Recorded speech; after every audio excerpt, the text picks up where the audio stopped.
Watchers in the Fourth Dimension. Well, Doctor, how would you like to take a cocktail to your bath? Well, certainly a cold drink. Nothing terribly wrong here. Lady Cranley knows I showed her another dead body.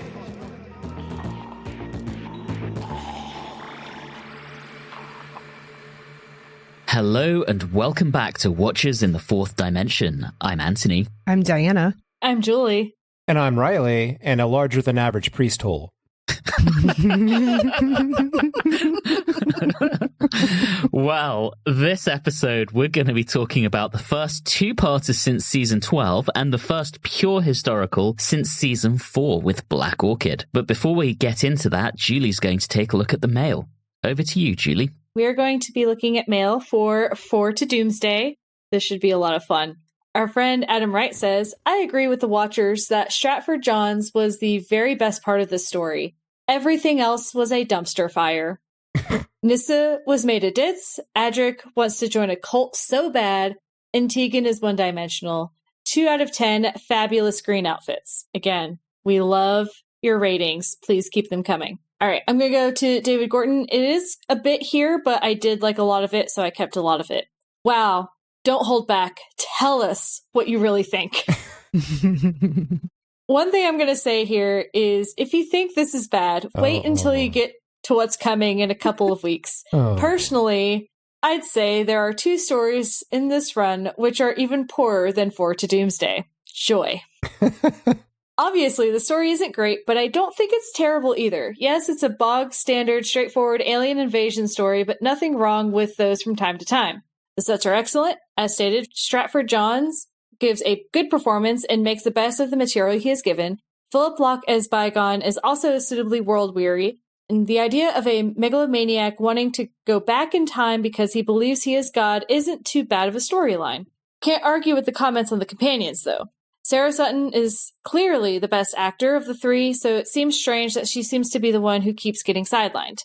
The cricket ball scene may make scientific sense, but looks ludicrous.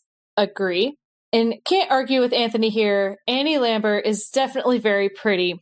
I believe Paul Shelley was something of a heartthrob in his Secret Army days as well. Shame about some of the racial stereotypes that came in, especially as it's good to see a multi-ethnic cast. In conclusion, could do better, but by no means totally unwatchable in my opinion. I'm giving it 5.5 spinning Monopticons out of 10. Okay. Yeah, fair enough. Agree to disagree. We do that often. Alan Seiler says, 1.88? Second worst story ever? Uh-oh. Now I'm really looking forward to seeing what happens when you get to 2 upcoming stories that collective fandom usually considers to be the worst. I think I know which ones Alan's talking about too. And our previous guy also called that out.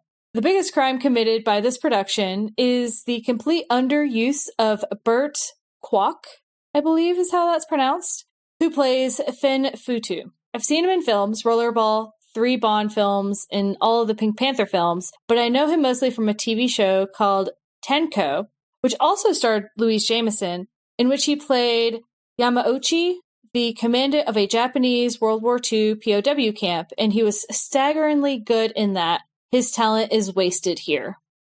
That makes me very sad. Mm-hmm. I agree with that, though. I give 4 to Doomsday 2 fancy dress frogs out of 10. Also, flush time! Oh. I had to, Diana. I had to. All right. Stacy Kuster says, first time watching the serial. It was dumb, but it wasn't unbearable. I never got to the exasperated sigh stage. I did enjoy the frog makeup on Monarch, Enlightenment, and Persuasion, and I loved the look when ENP took on human forms. 100% agree. Those outfits were outstanding. Also, Tegan is the fastest drawer in the world.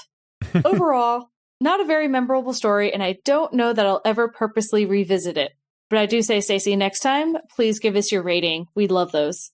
Nathan Law says, Adric has reverted to the original idea that he'd be somewhat dangerous. I mean, it's shades of State of Decay where he thought becoming a vampire sounded like a good idea. I kind of like that idea for a companion, but it's never executed well, which is the problem. I mean, I don't need a companion to always be wanting to side with the villain. Not quite necessary for me. I told you he's done siding with the villains now. He's a good boy. Please don't talk to him as if he was a dog. Or a brat. He wasn't the brat. Anyway, glad that everyone has started to realize why Tegan is annoying. She's just unpleasant to watch because of how often she complains. I think if we can get past the wanting to go to Heathrow, I could be on Tegan's side. All right. Peter's performance is very understated. They were deliberately trying to get him to play as far away from Tom's sucking up all the oxygen in the room performance. And I think that he erred on the side of being so low-key that it felt like he had no personality. He settles into the role after a while. He'll still be low-key, but he has a definite personality. He will never get past seeming to be the most down-to-earth Doctor in the classic run, though. That's fair. Felt like you guys were overly harsh on this. It's pretty bad, but I feel like Meglos and a few others are worse. Still, you make me want to rewatch it to see if my opinion changes. It's been quite a few years at this point. It's definitely never a priority for me to watch. That's the understatement of a century. Our friend Keith Burton says, this story and the next one, Kinda, are virtually stage plays. Small casts, limited numbers of pretty impressive sets, dialogue heavy, concept driven, and quite slow moving. The season will become faster paced and more action oriented from now on, but as a serious bookish child at the time, I did appreciate television and movies where people talk for hours about made up science whilst standing on spaceship sets. It's why the motion picture is my favorite Star Trek movie. Ooh. Wow. Yeah. Okay. I guess it had to be someone's. Because of the sets and enlightenment and persuasion, I'm giving this 6 improbably good pencil sketches out of 10. Hey, Tegan's getting some points here. As little as they might come, she's getting some. Kieran James Evan, he says, yeah, it's bad. That's it? No, there's a little bit more. I'm sorry. I just had to pause. That would have been an amazing comment, just to leave it at that. All right. Iffy maths from the Doctor, interesting drawing skills from Tegan, and Adric being the worst. Whilst it's commendable that Janet insists that they spoke an actual Aboriginal language and not nonsense as per the script, the likelihood of Tegan learning one of the 100 or so surviving languages, and that being the one that was spoken by a guy from thousands of years ago, is low. I like that little bit, though, that Janet did insist on that. I don't think we talked about that. No, we didn't. And that's interesting. So I'll give a little bit more props there. But yeah, I can understand that Tegan would not know it. All right. A Hartnell story in the wrong era. 3 out of 10. Endless displays. There's worse to come, though. Our friend Beardo Beatnik says, a sheer delight in listening to you 4 plod and struggle and suffer through this 4-part pile of trash. Even members of the TARDIS crew are starting to hate Adric, and this delights me to no end. Y'all trashed this one thoroughly. Thank you so much. 3 out of 10. Jesus Christ. On fucking bikes. All right. Seamus68 says, well, finally a review we can agree on. Still way better than Underwhelming World. Them fighting words. I like Underworld, and this is not better than Underworld. Now, moving on. As an Australian, I know of no one that speaks Aboriginal languages other than Indigenous people, so I believe the chances, really, of a Caucasian woman from 1982 speaking fluent Aboriginal is about as likely as Julie not complaining about the lack of women in 60s Doctor Who. Fair. 1 inferior android reveal out of 10. Now, I have one special piece of mail, and that is, because we forgot about the Keeper of Traken, I will read one piece of mail, and I just randomly chose one, from Dan Boris. I've always liked this episode, I am sure in part because Nyssa was one of my favorite companions. I love the design of the locations and costumes for Traken. It has a somewhat alien feel to it, but also very welcoming, unlike a lot of the places the Doctor visits. In the future, we will discuss how Anthony Ainley does with the Master, but for this episode, I really like his performance as Trimas. I give it 8 out of 10. Keepers with bad posture. Didn't his parents ever tell him not to slouch? And that, my friends, is the mail. All right. Thank you, Julie. And as a reminder to all of our listeners, we really do love getting your feedback, thoughts, comments, and questions. And we do try to read out as many as possible on the show. And we also try not to forget about whole episodes. I think The Keeper of the Traken was the first time we had done that ever since we started doing mail. Anyway, please do get in touch. As always, you can contact us through Facebook and Instagram at Watchers4D, or you can email us at watchers4d@gmail.com. Additionally, we would absolutely love it if you subscribe to the podcast, if you're not doing so already, and if you dropped us a review or rating on your podcast platform of choice. Now, looking behind the scenes on this story, this one's history goes back to when J&T became Doctor Who's producer at the end of 1979, and he decided that he was done with 6-part stories, which he felt were just too long to hold viewers' interest. So, for season 18, he secured budget for 28 episodes, 2 more than had previously been the norm, so that the year could be comprised solely of 7 4-part serials. The same plan was also intended for season 19. However, at the start of 1981, J&T decided to repurpose the budget for 2 episodes to make K9 and Company. As such, season 19 would instead feature Doctor Who's first 2-part adventure since the Sontaran experiment. To fill this slot, Nathan Turner revived a proposal that was initially titled The Beast, which Terence Dudley had discussed with previous script editor Christopher H. Bidmead around August 1980. It was a murder mystery based on ideas Dudley had originally developed for another show, but The Beast was rejected by Bidmead because it didn't fit his vision of strong, science-based narratives, and so Dudley instead wrote 4 to Doomsday. Ugh. But following Bidmead's departure from the show at the end of 1980, J&T decided to revisit The Beast, which he felt a lot more enthusiasm towards. He disliked the title, however, and so it was commissioned as Black Orchid in early February 1981. One element of Dudley's narrative that Nathan Turner really liked was that it cast a spotlight on Nyssa. Other season 19 stories were already focusing on her fellow companions, with Tegan crucial to Kinder, and Adric being the focus of a story that at the time was called The Enemy Within. That would never make it into production, but would later be replaced by Earthshock. And with the show now featuring so many regular characters, the producer felt that this approach would help the audience relate to each one individually. J&T was also keen on the fact that Black Orchid would be the first Doctor Who story without any science fiction trappings whatsoever since The Highlanders in 1967 in season 4. Nathan Turner considered directing Black Orchid himself. There was, of course, precedent for this. Of Doctor Who's previous producers, Barry Letts had directed several serials during the early 70s, while Graham Williams had been pressed into emergency service on 1979's Nightmare of Eden in season 17. By the summer, however, it was clear that Nathan Turner's combined workload on the remainder of season 19 and K9 and Company would prevent this from happening. John Black, who had just completed 4 to Doomsday, was then considered for Black Orchid. But Black was also assigned to direct K9 and Company, and since it would go into production soon after Black Orchid, it was agreed that he could not realistically work on both. Finally, it was decided that the brevity of Black Orchid made it a great project for a novice director, and so the job went to Ron Jones, an acquaintance of J&T's from his days as a production unit manager. Joining Jones's behind-the-scenes team, we have Jim Capper as production manager, making his only contribution to the show. He also worked as a production manager on Tenko, which, as earlier mentioned, starred Louise Jameson, Bergerac, and EastEnders, which coincidentally later would also star Louise Jameson. We love a bit of Louise Jameson. Yes, we do. Yes, Another debutante here is Rosalind Ebbett as costumer, and she's making the first of 2 contributions, and she also worked on Bergerac, Hotel Babylon, Downton Abbey, and Victoria. Victoria, of course, later starring Jenna Coleman.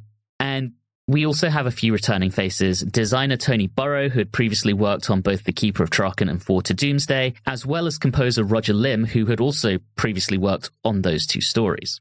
Now, during filming, things didn't always go to plan. During the session on October the 6th, 1981, the stunt in which George Cranley plummets off the roof went wrong, and stuntman Gareth Milne missed his cushion target and struck the ground with his legs. Oh, no. Although somehow he managed to avoid injury. And taping on October 21st was badly delayed due to industrial action by the Electricians Union. And although Jones worked quickly and Nathan Turner authorized a costly 1-hour overrun, 2 scenes in Anne's bedroom in which George spied on his former fiancée had to be abandoned.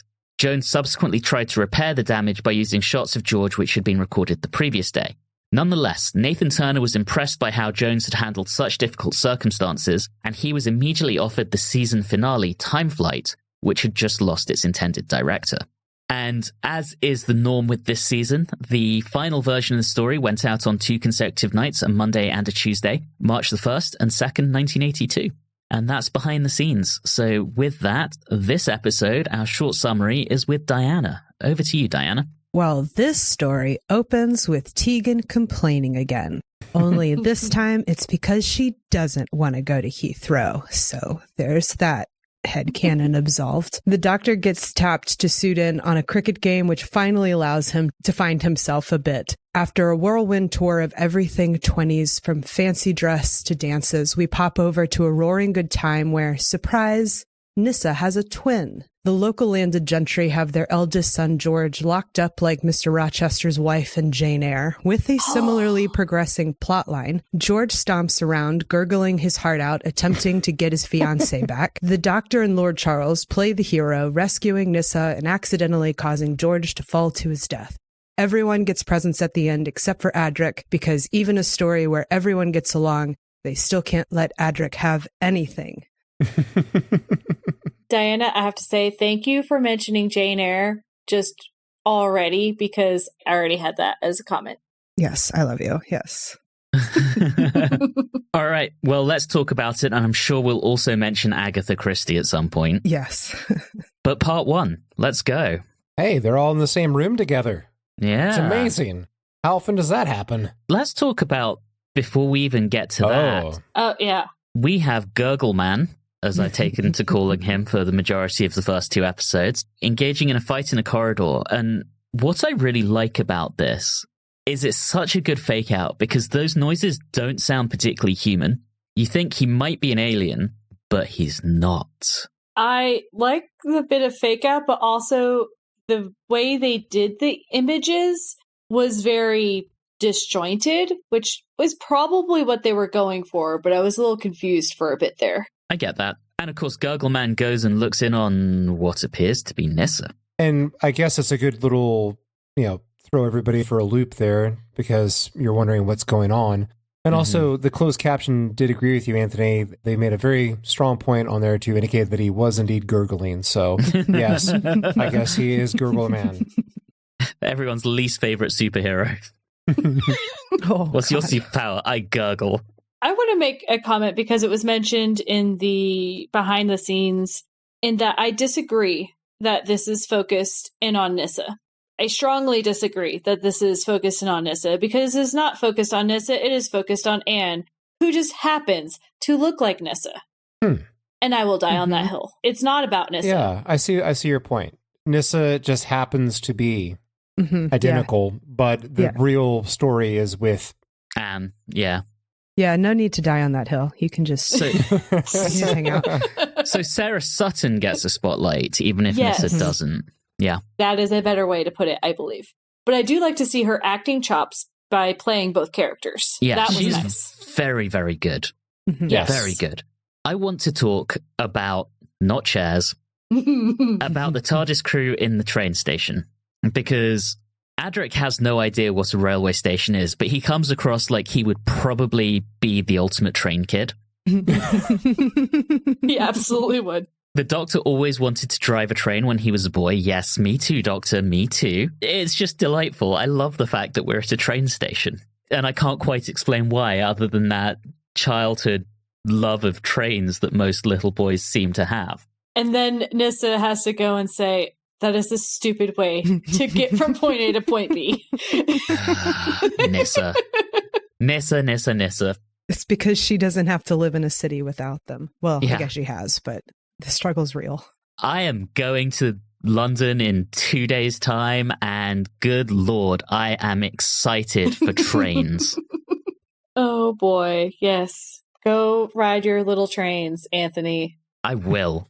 Thanks, Julie. I will. I was just excited to see not only everyone together, but everyone seems to be in a better mood. Yeah, they're actually getting along for the first time all season. Only took half a season, right? Or maybe longer. It's just a nice, refreshing change. Mm-hmm. Yeah, I think the tone of Tegan deciding she didn't want to go to Heathrow anymore really helped. Right, but I'm a little confused by that because when she says that, I felt like I missed something because the way she said it, it implied that she had already mentioned that in the previous serial. Mm-hmm. Did she? Yeah. I don't remember her saying that. No, I don't think she did. It was an off-camera moment. Yeah. I don't know. That seems kind of important, don't you think? That's a big character change. You may want to put that on screen. Yes. I don't disagree, but, Big Finish probably covered it. Let's be fair. Yeah, there are really only 2 gaps in this season where you can put some Big Finish stories, and one is between the Visitation and Black Orchid, and then the next is between Black Orchid and Earthshock. So this story straddles that. Since it came up, I didn't want to put all my cards on the table, and I'm not saying this is a positive or negative feel for this serial, but out of everything we have done up to this point, this actual live action Doctor Who serial is the one that has felt the absolute most like a Big Finish audio story. Yeah, I can see that. Yeah. Can we talk about, one, them being met by a chauffeur who's apparently expecting them, and then 2, just the total self-indulgence of the cricket match? I mean, it's mostly the self-indulgent cricket match, let's be honest. And the Doctor's good at everything. He's an excellent batter, he's an excellent bowler, and he's an excellent fielder. Just all-rounder at cricket, which is unusual. Oh, were they showing all of that? Yeah. I was like, look at him do some stuff. Luckily, I don't know about you guys, but I was able to get my hands on the director's cut deluxe edition of this serial, which included an extra 15-20 minutes of cricket playing montages. So I found the super duper extra deluxe that is the full 5-day test match. All right, so a couple things happen during this match because, sure, why not? The companions get introduced to the other guests, we'll call them. Why did we have to have Worcestershire mentioned in this? Worcestershire. Worcestershire. I hate that word so much. And I feel like they just had to throw that in there because reasons. Although I don't know that so many people made a big deal of not being able to pronounce it until more recent times. But damn Americans. Yeah, that's our bad. I did find that entertaining, but I like the group of individuals that we get introduced to. Yes, they are very stereotypical in that time period. Again, we made brief mention of Agatha Christie, but they all felt like they could be characters in an Agatha Christie novel. But I've really enjoyed Sir Robert was probably my favorite. Mm-hmm. But I've really enjoyed all of them. This story cares not for the working and middle classes. Everyone is terribly posh. I mean, ripping performance, old boy. Come over to the house and meet the mater. Wow. Don't care, I love it anyway. My middle class soul hurts for that. There is a second little fake out when Sir Robert says that the Doctor's performance was worthy of the Master. Oh, yes. I liked that. I like how he says the Master, and then he says the other Doctor. Yeah. And it's like, what? The humor in this is actually pretty good because at some point there's talk of cocktails in the bath, and Adrics says, "What do you do with a cocktail in the bath?" And Cranley just responds with, "Drink it, old boy." Yeah, there are some good bits. Like, I particularly like the one, speaking of Adric, where the Doctor explains to him, not to Adric, but to Cranley, he's Alzarian. Oh, I always get my Baltic states mixed up. Yes. Yeah. Never could get my head around all those Baltic bits. That's pretty good. The interesting thing here, when they're talking about alcohol, and we've talked about this in previous stories, and that's that Adric and Nyssa are once again labelled as children, so non-alcoholic drinks for them, while Tegan is very definitely an adult because she's allowed to have a screwdriver. Yeah. I also thought that was weird because that was around the same instance that we're learning that Nyssa looks like the fiance. Yeah. And he basically is like, you look like the woman I am about to marry and then consummate that marriage with. But no, you're not allowed to have alcohol because you're a kid. And it was basically in 2 sentences. And I was like, that was a weird choice by the writers to do that immediately back to back.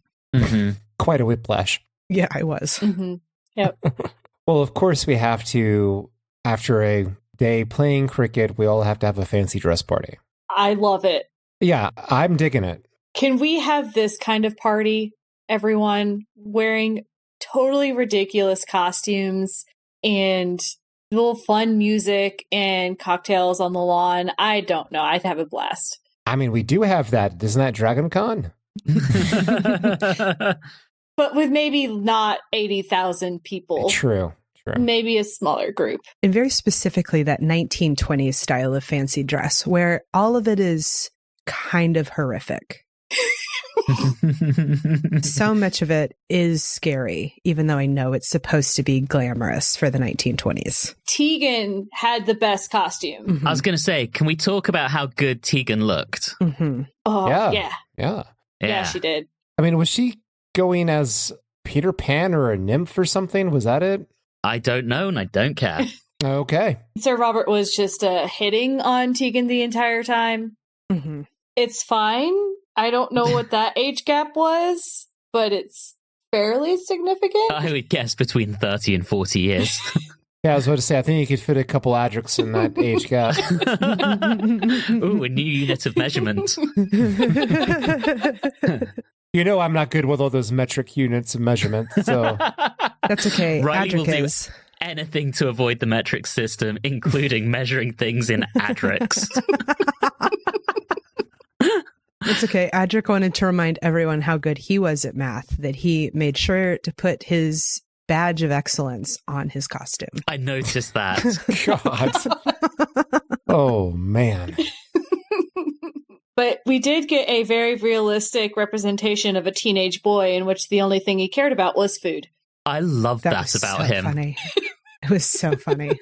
I would have been exactly the same way when I was about 16. No dancing, just food. And see, that's part of the other thing that makes this serial enjoyable is not only do we have the positive vibes amongst them as a group, but also we're getting more positive characterization of them. Yeah. You know, and Mm-hmm. even if it's cute little things like that, but it's not like before where when they were picking on him for doing that, I feel like I could have sworn I could have seen that exact same scene a couple serials back. But when they were picking on Adric for just having a lot on his plate, it could have actually turned kind of sour and snippy instead of just playful.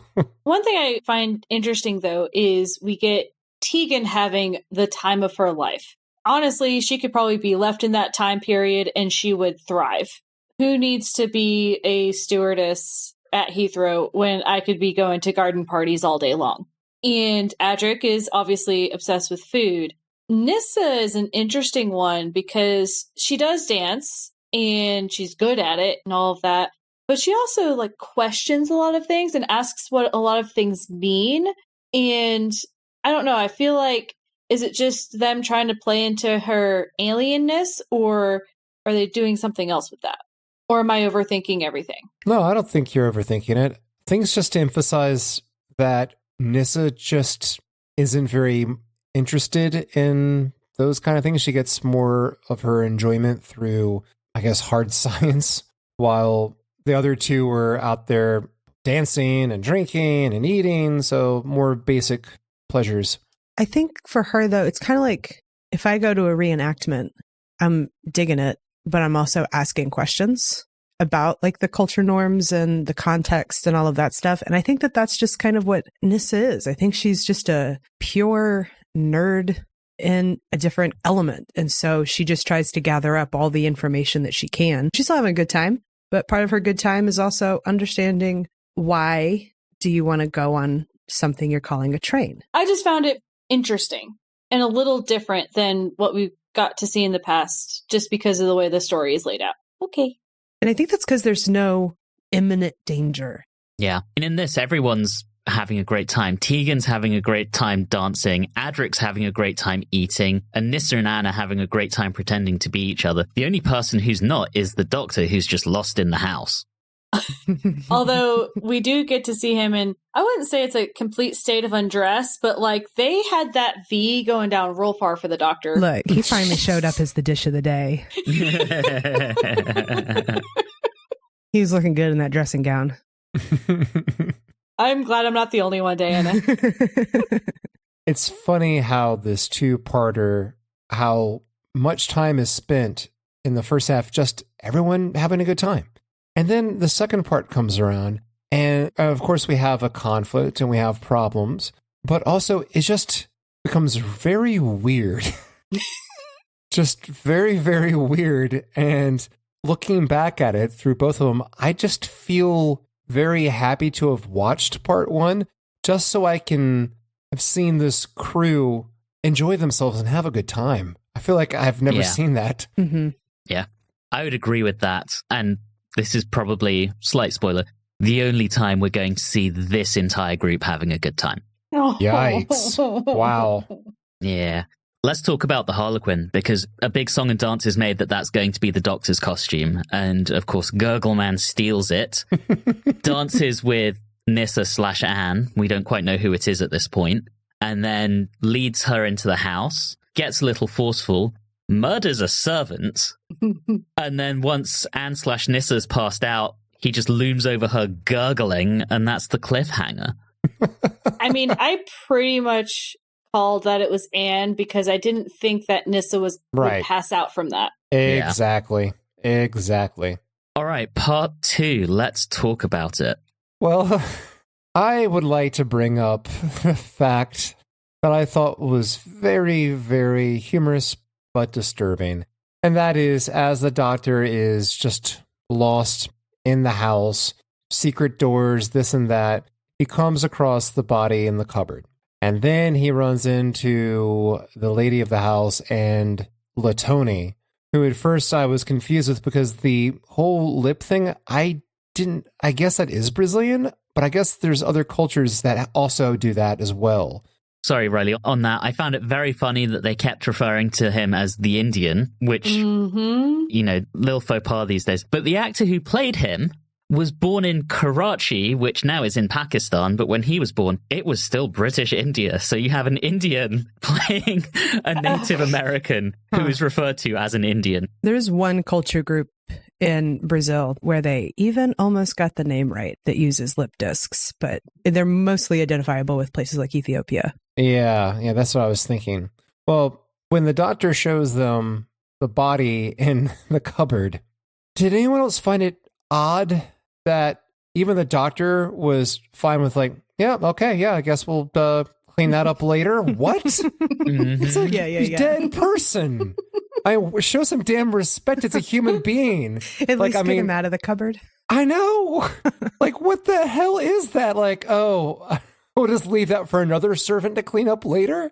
I mean, Lady Cranley makes some very questionable decisions, including not coming to the Doctor's defense when he's accused of being Anne's assailant and also murder, and allowing him to be taken to the police station. Like, just everything she does at this point is deeply questionable. Well, it's not that it's questionable.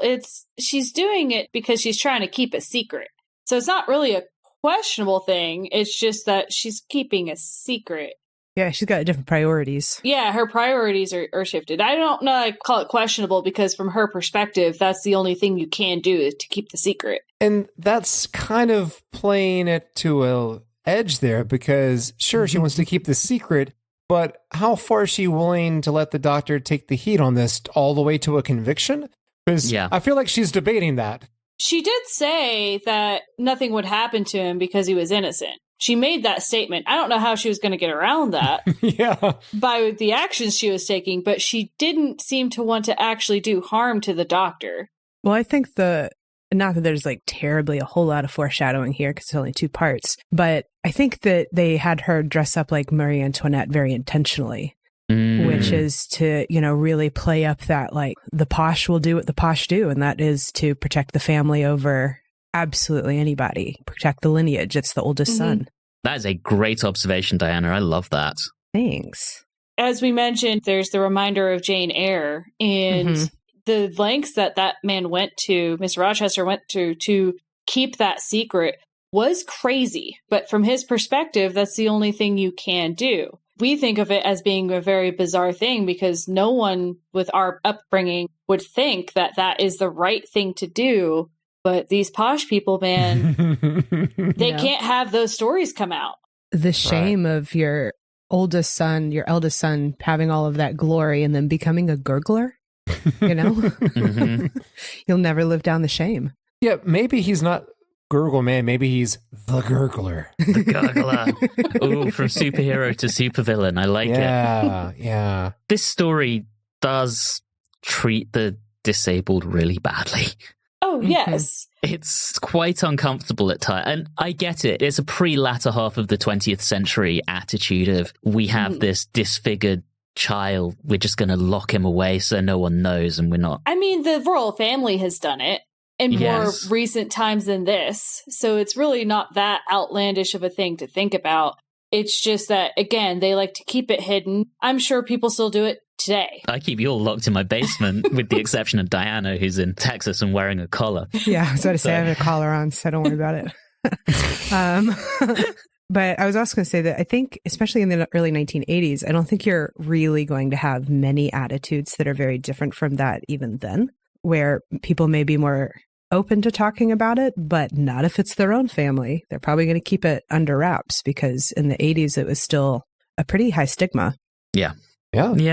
It's uncomfortable. Oh, as a modern audience, it is very uncomfortable. But from a storytelling perspective and what they were trying to portray, it fits very much into what the story would be. Exactly. If this were a story that were told nowadays, the doctor would be horrified by how they were treating this individual. You're right. And I do think he was leaning towards pity at the very least. I think he was really understanding that something really traumatic had happened to this man. Somehow ripping out his tongue made him turn feral, which, you know, trauma can do. Yeah. But I think by the end, everybody had kind of been in this, like, he's dangerous, yes, but we're all very sad that at the end he did. So strong. Yeah. I mean, he can break a person's neck. Wow. Makes you wonder how long he was tied up in that room for. It can't have been that long because there's no sign of muscle atrophy or anything like that. It couldn't have been that long, but also because since it was the previous fiancé, and I think she wouldn't be a fiancé for a long period of time, right? Yeah. And so I wouldn't think it would have been that long. Like, it wasn't years. He also can't have gone that feral all the time because he had really nicely pressed hair. And that would have taken some sitting through to accomplish. You raise a good point. I found it extremely humorous that our murderer is wearing an Argyle sweater and slacks. He looks like a substitute teacher. Wow. I mean, you're not wrong, but yeah. I want to talk about a few other things. And I want to talk about this little random aside that we do to go to the police station because reasons. And just, I feel like there's so many other things they could have done other than, hey, police officers, come check out the TARDIS. Yeah. Just, it felt very odd to me that he just so nonchalantly is like, yeah, let's invite more people into my TARDIS. Very odd. I actually love it. It doesn't make much sense to me. It feels so at odds to everything that I'm familiar with the show. It's just, we can't let people in the past see how this thing works, particularly people that other people would believe. For me, it's not even that. It's just, usually the purposes of going in the TARDIS is because there's some goal that they're trying to accomplish, and so we're going to build something, or we need resources in there and things of that nature, which is when I've seen a lot of people go into the TARDIS who aren't a companion, so to speak. And so in this one, it is legitimately I am trying to prove to you that I am a time traveler, so come into my TARDIS. This is one of the first times that really occurs outside of like introducing the Brigadier or introducing another unit person into the TARDIS. That's why I think it's a little bit odd. I think the whole scene was just a setup for the joke, ? That in the 1920s, that police boxes would have been a thing and that they found an errant one on the train station. So they brought it back. And I think it was all just a setup for that. Yeah. I think so too. Before we talk about the climax of the story, it's interesting that Charles gets so upset at his mother for not telling the truth about what's been going on. So he decides to tell his fiancée the whole story. I can only assume he was taking a rip the Band-Aid off approach, because there's no way she would not be upset by what she gets told. So by the time we end, we only really see them all at the funeral. Does their relationship survive this? I'm very curious about that. I think yes.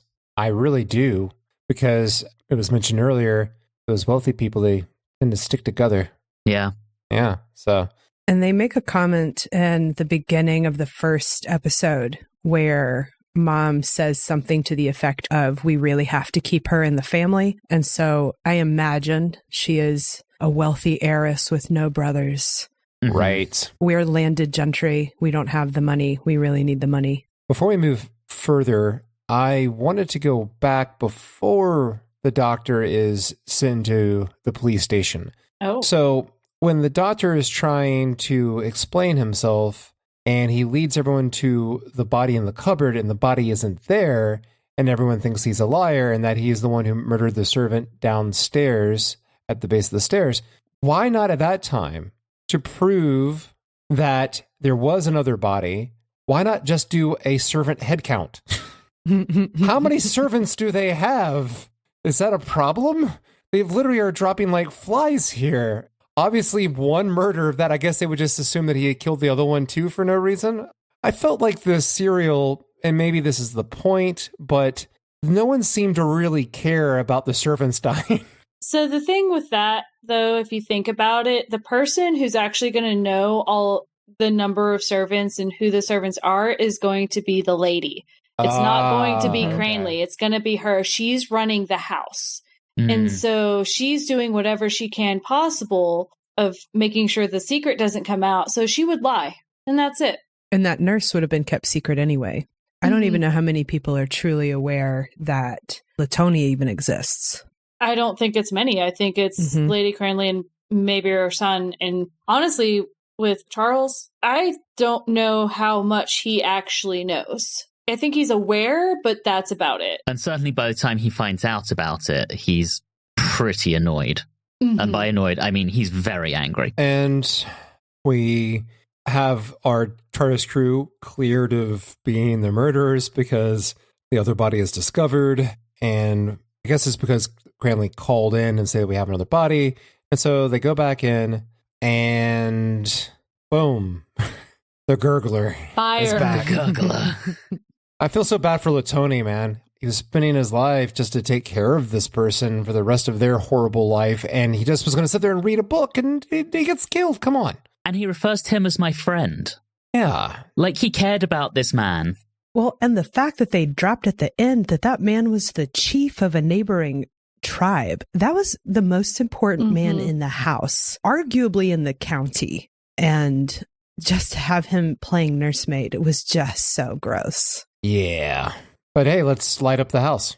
Yep. To try and get out, George lights a fire so he can smash down the door, kidnaps Nyssa. Oh, her reaction to George kind of bugged me because she has faced far worse and far uglier creatures than George. And yet she is utterly repulsed by this poor man. That's just really sad to me. She should still be scared because she's at the edge of the roof and it seems like he's going to do like a homicide/suicide, right? That's the route that we're going to go. So if she had seemed more afraid of that aspect as opposed to being disgusted, which is what it felt more like, then it would have been a little bit more okay with me. But it wasn't really played out that way. Agreed. And this is all quite tragic because at the end he's convinced to hand Nyssa over. Charles goes to hug his brother and George falls to his death. It's really quite sad. I have a lot of sympathy for George through all of this. He's treated so poorly, to be honest. And then, of course, we get to the funeral. I have questions. Oh, okay. The doctor never stays. The doctor always fucks off at the very end of the story because he doesn't want to interact with anybody. This is a very different doctor. Tom Baker would have not stayed for a funeral. Yeah. Nah. He would have snuck off and left. And I just find that interesting that they've decided that for this Doctor, I think they're giving him a little bit more humanity because he's not just like we've talked about it in the previous story where he's like very mean, but he's somewhat amiable at the same time to especially strangers. So it seems like that's what's going on here. I have something I want to float by here and see what everyone's opinions are. When I watched that ending, I'm talking about the climactic ending on the roof, not the everyone gets a present ending. That's the TARDIS. At one point, I thought that George was going to be pushed off by his brother. And I was thinking about that. And the only two people up there are Nyssa and the Doctor, and George and his brother. Wouldn't it have been amazing ending if after Nyssa gets pulled away and it looks like they're going to hug, he pushes him off instead and he falls and dies. And then he looks at the Doctor and Nyssa and just kind of puts his finger up to his mouth like, keep the secret, shh. And talk about like a really damning critique of what basically they've been doing for a while, which is treating him like not human and keeping him up in an attic. I think that would have been just a bone-chilling ending. Yeah. I take it people prefer the other ending instead. It would have been good if they'd given him more of a, I'm the second son and I'm mad that my now useless brother is going to gain the inheritance, so I need to kill him off so that I can get it all. If they'd woven that through the story, then I would totally go for that ending. It's a little tough, too, because they played Cranley a little bit too nice and affable, and I thought it was going to be a character that I hated, but I didn't actually hate him. And then him choosing to tell the fiancé and do a few other things, he just ended up being too good, I think, to make that really be effective. So they would have had to change how they played him out the entire time, I think. There were no real villains. Yeah. And also, this is an interesting story in that it's incredibly small scale, and it wouldn't have played out that much differently if the TARDIS crew hadn't been there at all, which is fairly odd, to be honest. Yeah, I think it's interesting, though, because you got two alien companions traveling with the Doctor and someone not from that time period. And I love me some historicals. So I was very happy to see that we were getting one. And I think some of it is just getting that reaction of how this plays out to individuals who like shouldn't be there. Yeah. Yeah, we were talking in the last story that it felt like they needed to go to kind of a baseline story. And considering that all of these other previous stories have also been science, I think it was kind of a nice refresher to really just boil all that down and go, we're going to truly give space to some characterization this time to see how they actually interact, how they do things without crazy amounts of science, so that hopefully we can appreciate it more the next time it comes back. Agreed. Well, we end the story, as mentioned, with the Cranleys giving our TARDIS crew their costumes, and the Doctor is given a copy of George's book, Black Orchid.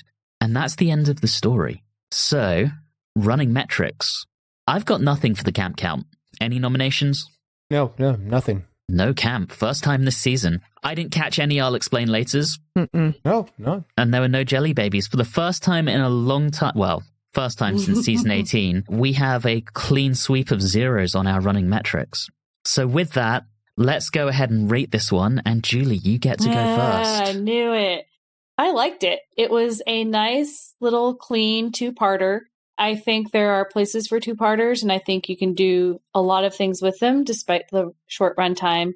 I really enjoyed the cast of characters. I really liked getting to know the TARDIS crew and everything. Now, obviously, looking at this from a modern perspective, there are some things that feel a little icky on how we're handling disabled and maybe even a little bit of indigenous individuals, but overall, I still really enjoyed it, liked the story. The Doctor got to do some things, especially on his own, which was really nice. So I'm just going to give it a solid 7 really creepy Harlequin costumes out of 10. It freaked me out. All right, Riley, how about you? Is this a goofy and not so great story? Yeah, but it does a great job of finally getting us some positive vibes with this TARDIS crew, and we get much, much better companion characterization. It is I dare to say it, a good change to have a historical. I'm not a fan of them, but I enjoyed this one because it wasn't based on any historical event necessarily. It was just a group of people out in the countryside. I enjoyed this. I can't give it a super high score because I think the story is tremendously lacking, but writing was fun. And like I said, good vibes all around. I'm going to give this 6 Worcestershire Talbots out of 10. Diana, how about you?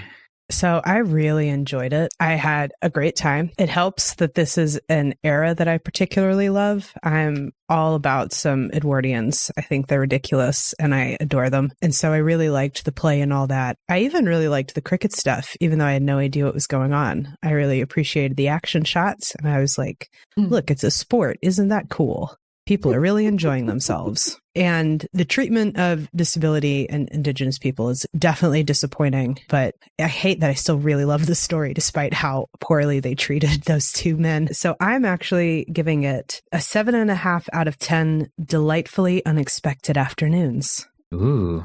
Well, and that leaves me at last. And yeah, I agree. This story's refreshing. It's delightful to have a TARDIS crew. Well, it's delightful for this TARDIS crew to finally be getting along and having what actually appears to be a nice time. The story is well paced. It's well contained.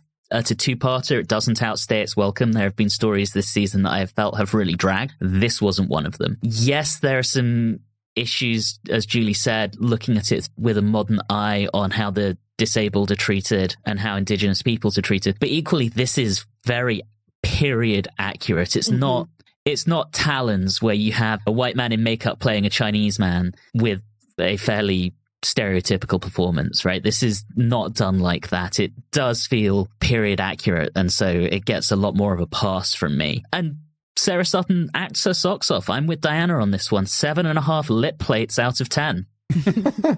And that gives us a story average of 7, which is pretty solid for this season.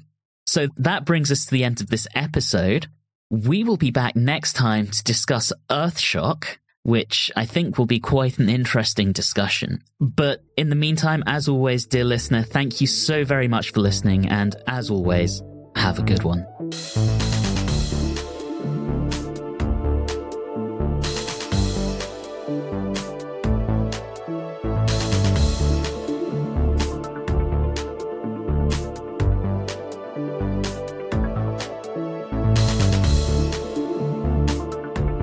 You have been listening to Watchers in the Fourth Dimension with Diana Burney, Riley Schreck, Julie Philippek, and myself, Anthony Williams. This episode, Measuring Things in Adrics, was recorded on Tuesday the 7th of May 2025.